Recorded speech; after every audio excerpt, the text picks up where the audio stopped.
Third phase of moon. Welcome back to Third Phase of Moon. My name is Blake Cousins, and tonight we're going to go over a spectrum of different topics. Alien abductions happening around the world. People calling in, telling their stories in regards to what happened while they're aboard the ships taken by aliens from other planets. Also, we're going to take a call all the way from Holland in regards to Illuminati. The Illuminati is a secret society out there, and she claims the Illuminati abducted her kids and took them away for satanic reasons. We're going to get to that phone call just a bit and taking calls from around the world. We just broke breaking news exclusive video just came in the past 18 hours, and we released it of what looks to be a UFO diving into the Pacific Ocean, or we claimed it was a crash. It looked semi-controlled, but the splash seemed a little uncontrolled. What's your take on what you saw in that video, and can you tell us a bit about the theory of underwater bases for aliens? Yes, Blake, I can. And first, I got to commend you guys for getting that footage. That is one of the greatest footages of UFOs of all time, literally. You actually get to see what people have only talked about seeing that they've never been able to capture on film. This disc comes in at such a high angle, and as it enters the water, the splash is kind of minimal for the amount of speed going. And then it changes direction to be parallel with the water from all those who's watching the video, and it skims there. And basically what it does is, if it uses anti-gravity, it's building this little field around it, which is what prevents it from making such a big splash. Furthermore, many people have contended, and a lot of people have been able to introduce evidence to say that those visitors, the UFOs are actually the same as USOs. They could fly and they can go in the water. Their bases at the bottom of the ocean in several places. One of the biggest ones they say is right here off the coast of Los Angeles in the Santa Catalina Island harbor, in between the two, in the channel. And that's just one, Blake. People out there, Preston Dennett, he did a whole book on underwater bases, and there's a lot around the world. It looked to be a flying saucer, and we have a guest back from Maine, claims he was abducted at 3 years old by 3 aliens, and it was okay for a while until they started to want to do experiments on him, and he wasn't jiving on that. So he wanted to let the people and the world know about his abduction, and he came on Third Phase of Moon and spoke about it right here. And I want to introduce Mark to Third Phase of Moon and tell us about this encounter again. And you said your dad saw you within the ship and you're waving at him, and he was at the house waving back. Right, Mark? Yes. Yeah. Well, before I get on that, I want to clarify, my name is really not Mark. I went by it only because of the whole MUFON Men in Black thing. My real name is Dave. Anybody that's went to school with me knows that I've talked about it. But I just want to clarify for people that think I'm Albert Bell or anything like that. I'm not him at all. I'm a man from Maine that witnessed aliens outside my window when I was 3 years old. Appreciate you coming forward with your true identity. Hey, you were explaining to me earlier on the phone that, you asked your dad if he would come forward on this show. Is your dad with you or your mom in regards? My father is not able to speak about this, but my mother is able to. What? You have your mom? Yes. Yes, there? All right. Yes, what's your mother's name? You could she'll just go by Mom. Call her Mom. Okay, cool. Okay. Mom. Hello? Okay, here she is. Okay. Hello. Hey, Mom. Hi. All right, so when were you approached by your son in regards to being abducted, and how did you take it in the beginning? In the beginning, he was very small. He would wake up at night, and I thought he was having bad dreams. He would tell me that his friends came to visit him, and I just wrote it off that he was having bad dreams, as small children do. And I'd reassure him that everything was fine, and, we'd talk, about his friends and stuff, and I'd send him off to bed, and he'd quiet down and go back to bed. Until the night they visited him, and I saw him with them. And then so you actually it saw... wasn't a dream. You saw the aliens, surrounding your son? I saw my son with the aliens. I saw their craft, or whatever you want to call it, hovering above our home. What did you think with him? Were you in shock? Did you think you were never going to see your son again? Did you have a feeling that he'd been in safe hands? I don't know how I felt at that point. The next thing I knew, he was back in his room. So I know he wasn't dreaming all those times, but yet I told him he was having bad dreams until I saw them myself with him. Well, him so with you reached him. Moment. That's absolutely fantastic. I bet you your son was very happy after, having confirmation from his mother that I'm not seeing things. Correct. And we lived with it. We have lived with it. Yeah. What do you see in your son that, makes him special in their eyes from other people out there that haven't experienced anything like this? Is there something different about your son that you see that's, that they might find interesting? He's just a great kid. He's very down to earth. We live out in the country. He loves the country. He just loves the country. He'll go out in the woods and walk for hours. But that's always been him. He's just down to earth kid. He also spoke about his father witnessing it for the first time, and he was waving back at him. Yes. Were you, aware before your husband was about, the aliens? No, this happened. We both saw it the same night.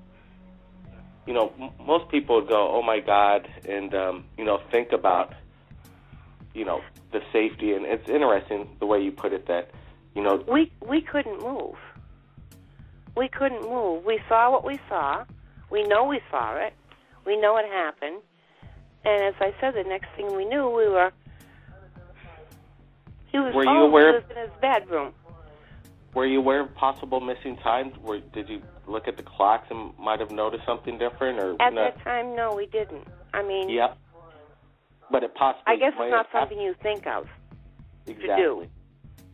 But maybe now in hindsight, obviously, you if I knew clocks. Then what I know now, I probably would have been more aware and thought of these things.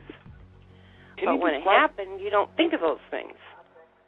Understandable, yeah. Under the circumstances, obviously, especially for the first time. We're just trying to let people know out there, kind of the rules to go by in case this happens next time, just for their personal use, because it's an ongoing thing. Can you explain, describe the craft, what it looked like? Did it have a metallic surface? Did it shine? It really didn't shine. It was there. It was dull, very bright, not cigar-shaped, not oval, kind of like in between, I'd say. Something you've never seen before, obviously. Correct. So, there was an abduction that happened when your son was approximately 14 years old, and it still continues. When he was 14, he hasn't been abducted since that I'm aware of. Do you think there's a possibility that, could be ongoing from what you've seen, or you think it's over? Possibly ongoing, yes. Do I know for sure? No. That was the only episode that I actually saw it, was when he was small.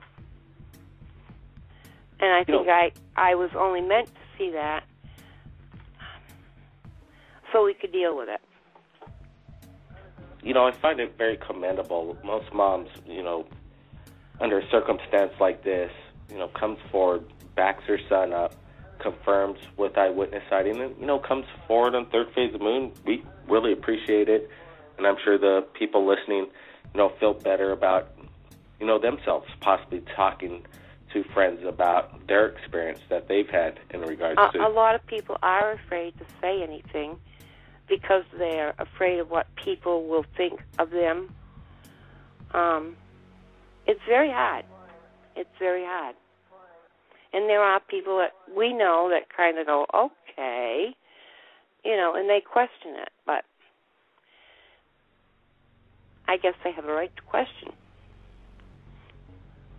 Well, people should still have an open mind, and you know, I believe from just the eyewitnesses, the way you guys are presenting your stories, you know, I find no way that you are faking it whatsoever. So basically, I have to, you know, respect, and that's what's missing in this world is a little respect of when people speak, and you know, have a, you know, respect one's opinion. At least things happen in life that we can't explain. And these are one of the things that happen in life you cannot really explain. It happened. We know it happened. It's there. We've seen it. We've had it confirmed for ourselves. And I guess that's the only thing people can really do, is they either can confirm it or deny it. That's exactly right, and that's what we do at Third Phase Moon. We put out what we receive. We let the people decide one way or the other. You know, people are going to have their own opinion, but, you know, Correct. That's the way the human being is, and that's a great world to live in. I really want to thank you for coming forward and speaking with us at Third Phase. We're winding down, but let me get Mark on the phone real quick, and, you know, I appreciate it again, Mom. You're welcome. So, Mark, you know, that was amazing, and I really thank you for bringing your mom on board and, you know, backing up this story and you coming out just to, you know, confirm with the viewers who you really are, and that's awesome. I really look forward to getting the samples, some of the video, and we want people from around the world to, you know, help Mark and Third Phase of Moon out to get this tree sample analyzed, because it could be something, the smoking gun evidence we're looking for. Mark, any last words? You know, my mom said it, you know, a lot better and everything than I really could. Again, you know, it's hard to say, but I still stick to my guns and let it out. You know, people ask, so I tell them.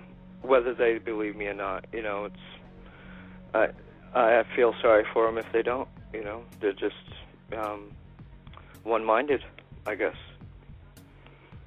Well, you know, people are that way, and you know, it's a good thing, because people like us with open minds, you know, it gives us a bigger world to enjoy than the narrow-minded. So it's okay. It's okay. Hey, thanks a lot, David, for joining us right here at Third Phase of the Moon. You keep us updated, all right? Okay, thank you very much. Appreciate it. Again, you know, for, you know, anybody watching the show, you know, decent comments, you know, no rude ones. You know, no, people want to watch your show and watch your YouTube and read comments that are, you know, in a good light, not negative. And again, I'm not Albert Bell. I am Dave from Maine. Thanks again, Mark, and we look forward to, oh, excuse me, David. I'm getting used to... again, you know, either way, it's all good, you know. Yes, thank you, Blake. And appreciate it. I just wanted to let everybody know we're going to have David Jacobs. He's done over 900 hypnotic regressions in regard to alien abductions, and we're going to be on freedomslips.com, and it's going to be moved to prime time. It was voted via Revolution Radio that Third Phase of Moon get a prime time spot, so it's going to be on, you know, Revolution RadioFreedomSlips.com, 8 to 10 p.m. Eastern Time, this Thursday, April 11th, again with Dr. Jacobs. And if anybody out there has captured anything amazing in regards to UFOs, you could contact Third Phase of Moon via Skype or Facebook. My name's Blake Cousins, and we'll see you again next time.